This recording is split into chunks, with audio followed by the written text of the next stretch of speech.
우리 말씀 보겠습니다. 오늘 말씀은 예레미야 9장 1절에서 16절 말씀입니다. 우리 한 절씩 교독하실 때 제가 먼저 읽습니다. 어찌하면 내 머리는 물이 되고 내 눈은 눈물 근원이 될고 죽임을 당한 딸 내 백성을 위하여 주야로 울리로다. 내가 광야에서 나그네가 머무를 곳을 얻는다면 내 백성을 떠나 가리니 그들은 다 간음하는 자요 반역한 자의 무리가 됨이로다. 여호와의 말씀이니라. 그들의 화를 담긴 같이 그들의 혀를 눌려 거짓을 말하며 그들이 이 땅에서 강성하나 진실하지 아니하고 악에서 악으로 진행하며 또 나를 알지 못하느니라. 너희는 각기 이웃을 조심하며 어떤 형제든지 믿지 말라. 형제마다 완전히 속이며 이웃마다 다니며 비방함이라. 그들은 각기 이웃을 속이며 진실을 말하지 아니하며 그들의 혀로 거짓말하기를 가르치며 악을 행하기에 지치거늘 내가 사는 곳이 속이는 일 가운데 있도다. 그들은 속이는 일로 말미암아 나를 알기를 싫어하느니라. 여호와의 말씀이니라. 그러므로 만군의 여호와께서 이와 같이 말씀하시되 보라, 내가 내 딸 백성을 어떻게 처치할꼬 그들을 녹이고 연단하리라. 그들의 혀는 죽이는 화살이라. 거짓을 말하며 입으로는 그 이웃에게 평화를 말하나 마음으로는 해를 꾸미는 도다. 내가 이 일들로 말미암아 그들에게 벌하지 아니하겠으며 내 마음이 이런 나라에 보복하지 않겠느냐. 여호와의 말씀이니라. 내가 산들을 위하여 울며 부르짖으며 광야 목장을 위하여 슬퍼하나니 이는 그것들이 불에 탔으므로 지나는 자가 없으며 거기서 가축의 소리가 들리지 아니하며 공중의 새도 짐승도 다 도망하여 없어졌음이라. 내가 예루살렘을 무더기로 만들며 승냥이 굴이 되게 하겠고 유다의 성읍들을 황폐하게 하여 주민이 없게 하리라.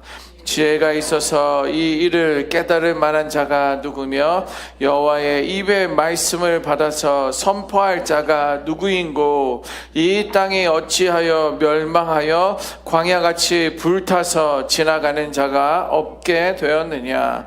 여호와께서 말씀하시되 이는 그들이 내가 그들의 앞에 세운 나의 율법을 버리고 내 목소리를 순종하지 아니하며 그대로 행하지 아니하고 그 마음의 완악함을 따라 그 조상들이 자기에게 가르친 바알들을 따랐음이라.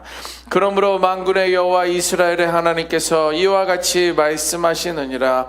보라, 내가 그들 곧 이 백성에게 쑥을 먹이며 독한 물을 마시게 하고 그들과 그들의 조상이 알지 못하던 여러 나라 가운데에 그들을 흩어버리고 진멸되기까지 그 뒤로 칼을 보내리라 하셨느니라. 아멘. 예레미야는 이스라엘의 멸망을 선포하면서 이렇게 1절에 고백하고 있습니다. 제가 읽어보면 어찌하면 내 머리는 물이 되고 내 눈은 눈물 근원이 될고 죽임을 당한 딸 내 백성을 위하여 주야로 울리로다. 이런 말을 하고 있습니다. 이게 무슨 말입니까? 내 머리는 물이 되고 내 눈은 눈물 근원이 어떻게 하면 될 수 있을까? 그 이야기를 하고 있는 거예요. 내 머리가 물이 된다는 건 뭐냐면 내 머리 전체가 물로 변했으면 좋겠습니다. 물로 꽉 차 있으면 좋겠다라는 거예요. 이렇게 예레미야는 머리 전체가 물이 되어서 끊임없이 울 수 있는 그러한 존재가 되었으면 좋겠다라는 거예요. 저도 여기 이 지역에 와서 몇 군데 돌아다니면서 지하수를 파서 뭐 물을 준다, 지하수가 말랐다 이런 이야기를 들었는데 정말 그 흐르는 물, 지하수가 또 뭐 그냥 우리물인 것처럼 느껴지지만 이거를 퍼내다 보면 지하수도 마른다라는 거예요. 그런데 예레미야는 내 머리 전체가 물이 되었으면 좋겠다라는 거예요. 왜? 울고 싶어서. 이어서 말하는 것은 무엇입니까? 내 눈은 눈물 근원이 되었으면 좋겠다라는 말을 하고 있습니다. 뭐예요? 내 눈에는 끊임없이 눈물이 흘렀으면 좋겠다라는 것입니다. 단순히 한번 울고 그치는 것이 아니라 계속해서 울 수 있는 그러한 능력을 달라는 그러한 소망을, 간절함을 고백을 하고 있습니다. 이런 예레미야 선지자의 고백은요, 이 백성들을 향하여, 이스라엘 백성들을 향하여 내 눈물이 마르지 않게 해달라는 그러한 호소입니다. 하나님의 슬픔에 내가 동참하고 내 이웃과 내 민족과 내 백성들을 향하여 회개할 수 있도록, 주께 돌아올 수 있도록 눈물이 끊이지 않았으면 좋겠다라는 그러한 고백입니다. 이렇게 예레미야는 선지자로서 하나님의 심판을 선포하지만 그 심판받는 사람들을 보면서 즐거워하거나 의기양양하지 않았습니다. 예레미야는 단순히 슬픈 감정만을 이야기한 것이 아니라 하나님의 마음의 통증을 느끼고 있었다라는 거예요. 저도 기도할 때마다 예수의 심장을 나에게 허락해 달라고, 예수의 심장이 또 예수의 피가 내 머리에서 발끝까지 흘러갈 수 있도록 기도하는데, 이 예레미야는 내가 그 마음으로 울게 해달라는 그러한 기도를 하고 있습니다. 이것이 선지자의 마음입니다. 이것이 이 아침에 예배하는 저와 여러분들의 마음이고 고백이 되어야 될 줄 믿습니다.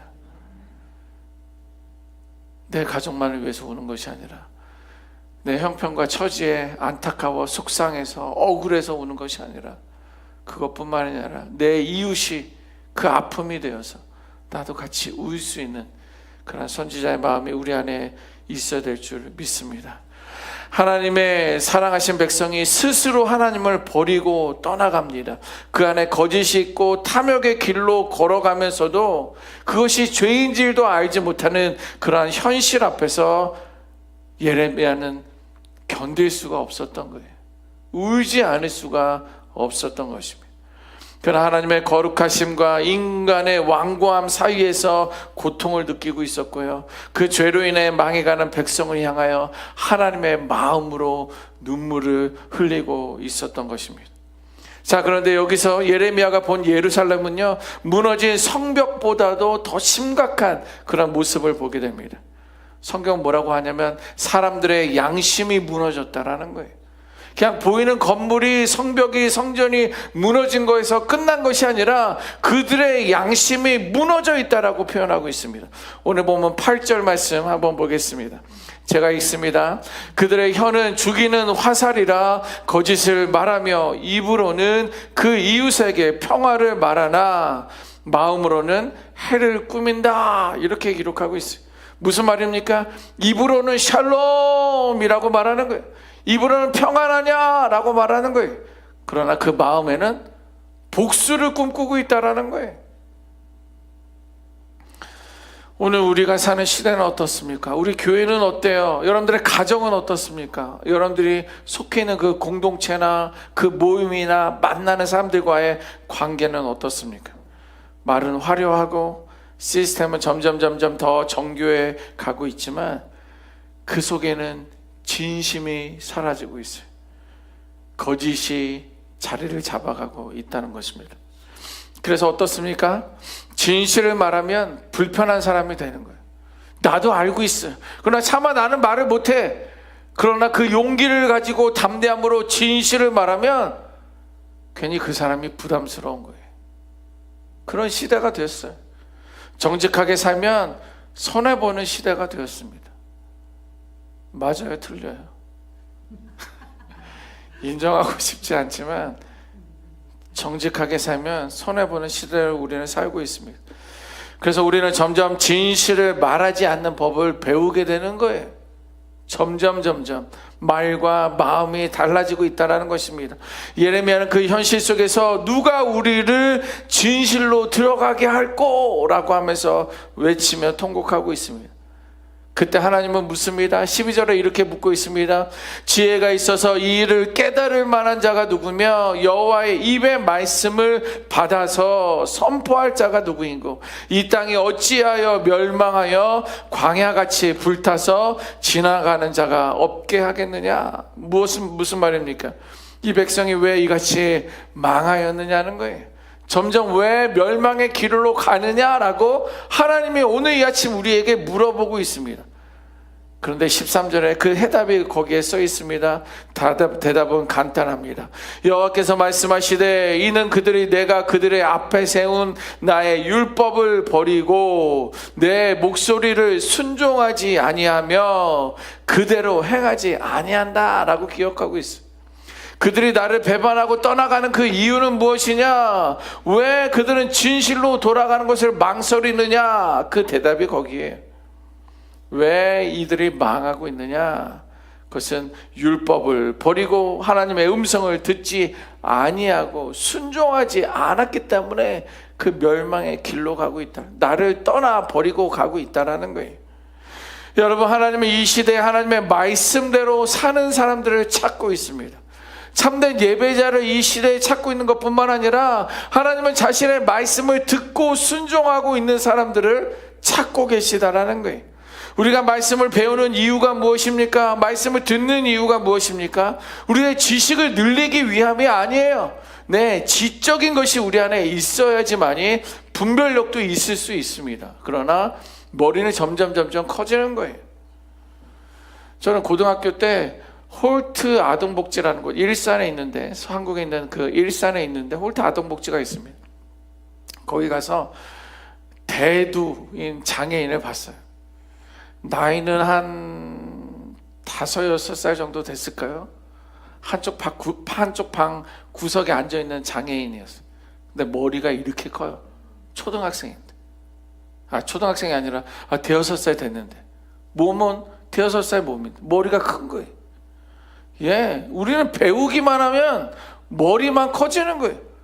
우리들의 몸 중에서 머리가 또 제일 무거운데 그 친구들은 머리가 더 크기 때문에 컨트롤 할 수가 없는 거예요. 움직일 수가 없는 거예요. 여러분들의 머리는 하나님의 말씀으로, 지식으로만 그렇게 늘리고 있습니까? 우리는 말씀을 통해 우리의 가치관과 습관을 바꿀 수 있어야 되는 거예요. 하지만 여전히 말씀을 배우고 있지만, 듣고 있지만 여전히 거짓을 선택하고 있어요. 진리는 여기 안에 있는데 선택은 거짓을 하고 있다는 거예요. 예배를 매 주일 드리고 있지만 여전히 교만하다면 그것이 예루살렘이 멸망한 이유가 거기에 있는 거예요. 우리도 그렇다고 한다면 예루살렘의 전철을 밟고 있는 거예요. 우리도 멸망의 길을 따라가고 있는 거예요. 결국 예레미야 시대는요, 무너졌어요. 그가 그렇게 울었지만, 통곡하며 아버지의 마음으로 울었지만 그 시대는 무너졌습니다. 하지만 예레미야의 눈물은 헛되지 않았어요. 어쩌면 우리 시대에 무너질 수 있지만 우리의 지금 흘리는 이 눈물들은 헛되지 않을 줄 믿습니다. 어떻게 됐어요? 그의 눈물은 바벨론 포로 중에도 하나님께로 돌아가야 한다는 그런 믿음이 이스라엘 백성들의 심령 가운데 심겨졌다라는 거예요. 여러분, 지금 우리가 필요한 것은요, 하나님의 마음을 알 수 있는, 느낄 수 있는 눈물이 우리 안에 있어야 될 줄 믿습니다. 하나님이 아파하시는 것을 함께 아파하고 하나님이 슬퍼하시는 그 자리에서 우리의 마음도 함께 슬퍼서 울 수 있는 그 눈물이 우리 안에 있어야 된다는 거예요. 우리가 눈물이 있을 때 우리는 비로소 판단하는 것 대신에 긍휼을 깨달아 우리 안에 예수의 마음으로 하나님의 마음에 눈물이 있으면 그들을 긍휼히 여기는 거예요. 그리고 비난 대신에 그들을 위해서 기도하게 된다는 거예요. 여러분, 눈물이 없는 신앙은요, 지식만 있게 되는 거예요. 눈물이 없는 예배는 형식과 의식만이 남을 수 있다는 거예요. 그러므로 여러분, 하나님의 마음을 느낄 수 있는 눈물을 사모할 수 있는 우리 모두가 되어야 될 줄 믿습니다. 우리 부산 사나이들, 여기 부산 분들 계시나요? 부산에 갔더니 사나이 많이 이야기하는데 어떻게 사나이가 눈물을 흘립니까? 예, 다른 데 가서는 안 울어도 우리는 하나님 앞에서 영혼들을 볼 때마다 눈물을 흘릴 수 있는 그런 사나이들이 되어야 돼요. 그 눈물로 내 마음의 돌이 깨어지고, 그 눈물로 우리 HD 은혜 공동체가 새로워지고, 그 눈물로 인하여 이 빅토밸리 지역의 메마른 영혼들이 다시 살아나야 될 줄 믿습니다. 그 눈물로 다시 시작하며 회복의 길로 들어서기를 하나님께서는 오늘 이 아침 우리들에게 말씀해주고 있어요. 의구야, 드라마 보다가 그냥 훌쩍훌쩍 혼자 몰래 울지 말고 영혼들을 위하여 울라. 영혼들을 위하여 울라. 여러분들 오늘 아침에도 아이베스트 카드 작성한 거 놓고 기도하지 않았습니까? 여러분들의 영혼들을 위해서 기도하고 계시는 줄 저는 알아요. 알고 있지만 거기다가 써서 제출하는 거랑 그냥 알고서 기도하는 거랑 다릅니다. 써서 내주세요. 그리고 매일 우리는 기도할 것입니다. 기도해야 돼요. 그 영혼을 위하여 내 머리가 물로 가득 차고 내 눈물이 마르지 않도록 영혼을 볼 때마다 예수님이 성경에서 그들을 긍휼히 여기사 측은히 여기사 눈물을 흘리셨던 것처럼 우리도 그 영혼을 향하여 울 수 있는 자들이 되어야 된다는 거예요. 그 한 사람의 눈물이 이스라엘의 어두운 역사 속에서 하나님의 마음을 드러내게 됐어요. 그가 얼마나 울었는지 그 선지자의 부르는 호칭이 있었습니다. 눈물의 선지자. 그냥 자신을 한탄하면서 울었던 게 아니에요. 죽어가는 영혼을 향하여 얼마나 울었으면 아유 저 울보 선지자 오는구나, 그런 말이 있을 정도였다라는 거예요. 하나님은요, 많은 사람들의 목소리보다 한 사람의 눈물을 통해서 일하시는 줄 믿습니다. 모두가 냉소하며 체념할 때 하나님의 마음을 느끼고 울 줄 아는 그 단 한 사람, 그 한 사람을 통해서 하나님은 일하신다라는 거예요.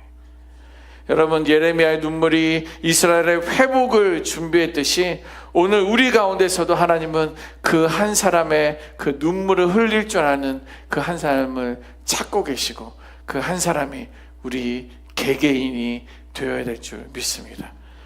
말씀이 무너진 세상 속에서 아버지의 마음을 눈물로 흘릴 줄 아는 사람, 그 한 사람이 저와 여러분들의 각 사람이 되어서 여러분들의 가정과 우리 HD 은혜교회와 더 나아가서 이 빅토밸리 지역과 이 미주 온 열방을 바르게 주께로 안내할 수 있는 우리 모두가 되시기를 주님의 이름으로 축원합니다. 아멘. 기도하겠습니다.